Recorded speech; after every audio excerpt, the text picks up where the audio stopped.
Hey guys, to start the video off, I'd like to apologize for my voice because it's winter and my throat gets really dry and it really pisses me off, so I'm sorry. I'm trying to stay really quiet because tonight's a school night and everybody's usually sleeping around this time, so I'm also using a new pair of headphones that I got for Christmas, or early Christmas I guess.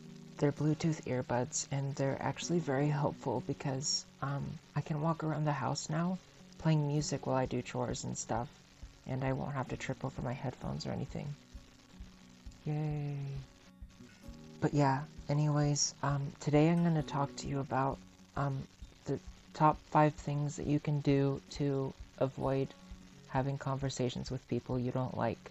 I don't know about you guys, but I'm an extremely socially awkward person, and I will find out any way to stop having a conversation with somebody I don't want to talk to. Now don't get me wrong, I'm still working on not being socially awkward because in order to have a job you kind of have to talk to people, but these are things to do in order to avoid conversations with people that even your very social mother would not be comfortable having a conversation with.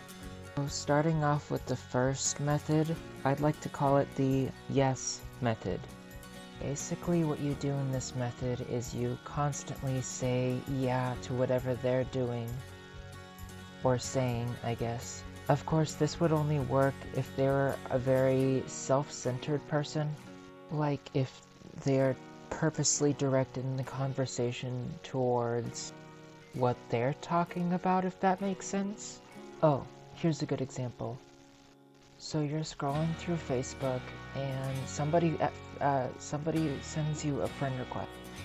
Now, you don't know this person, but you decide to say, fuck it, I'm gonna give it a try because life is short and you never know if this person is gonna be a really good person to have in your future life. So you accept their friend request, and then about an hour later they text you and they say hi, which by the way is the worst thing to start out the conversation with, because in my book it kind of makes you think that there is some sort of little kid.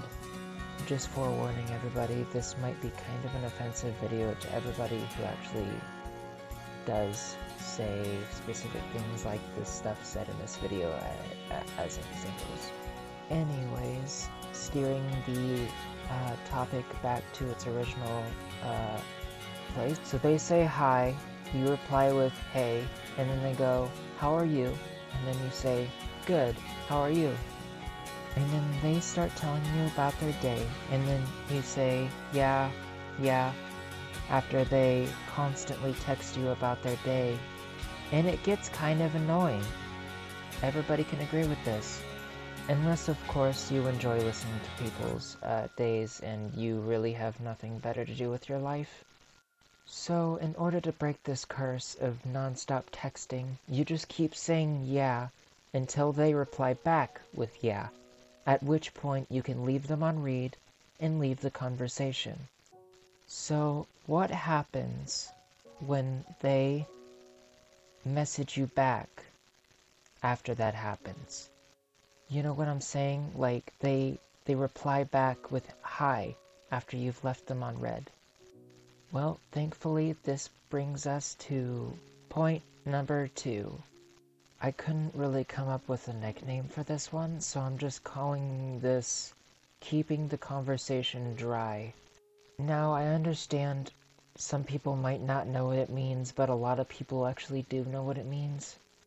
Keeping the conversation dry typically means that it's like a run-on sentence. It shouldn't really be going, but it still is for some reason.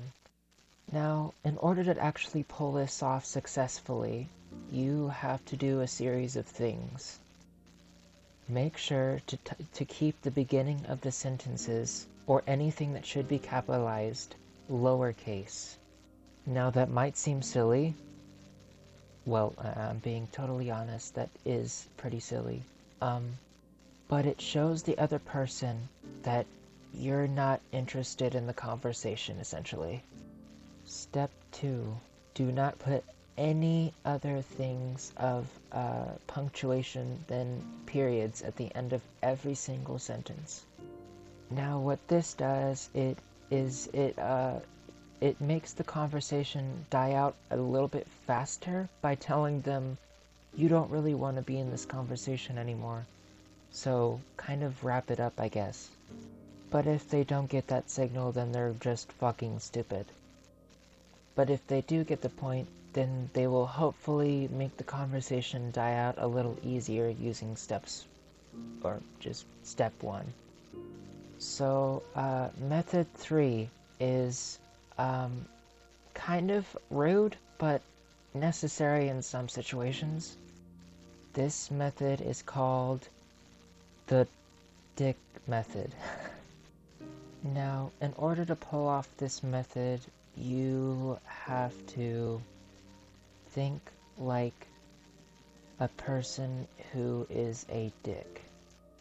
What this means is usually if they ask you some sort of question to attempt to keep the conversation going, just reply with the answer that they don't expect from you. Yes or no questions are a prime example of this.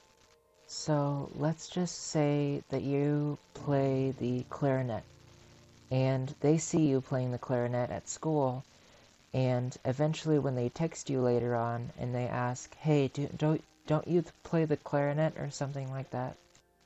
And you reply with no, then this is essentially the dick method. But for dick method part 2, which is technically method 4, I guess, is just straight up leaving them on red. For this one, it's sort of like method 1, but it doesn't have to be after you said yeah over and over again, back and forth. You can just be a dick and just leave the fucking conversation. Now, there comes many risks for the dick methods, like adding on to the clarinet example. If they're a person that likes to begin drama and will find any reason to start an argument, then give them the answer they're expecting, so that, like if they ask you, hey, do you play the clarinet, and you say no, then they'll start a conversation and make a big deal out of you lying to them. Those people are the worst, by the way, so if you ever encounter somebody like that,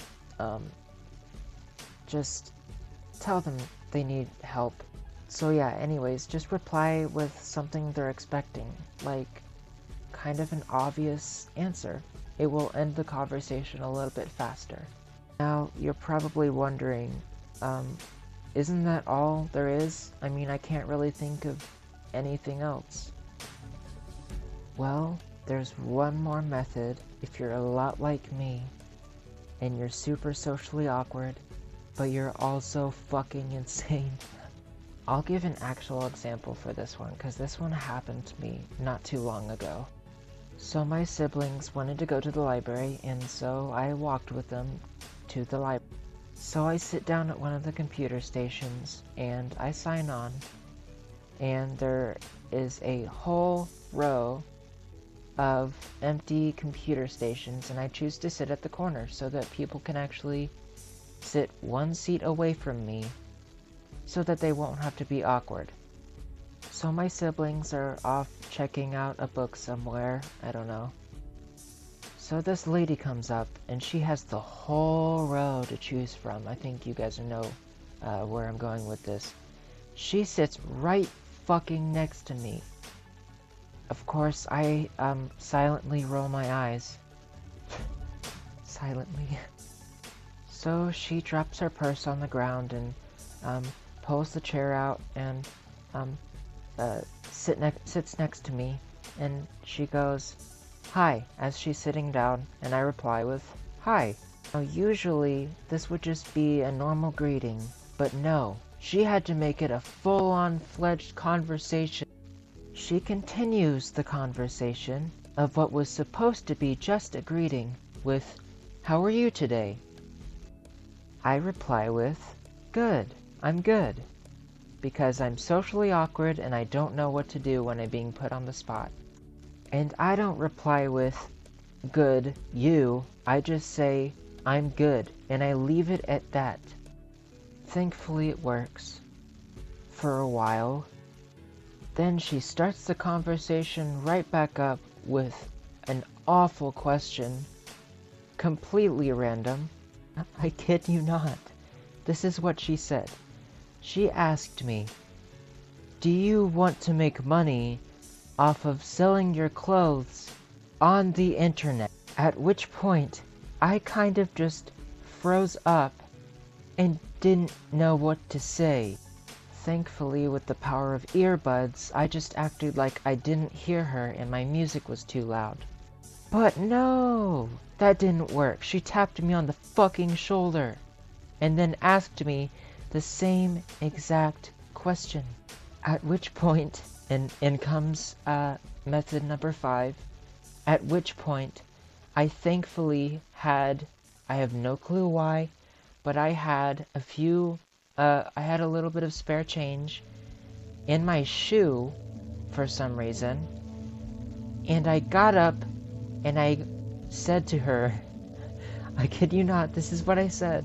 I said, "I'm gonna go buy a Mountain Dew," and I walked off and I didn't come back.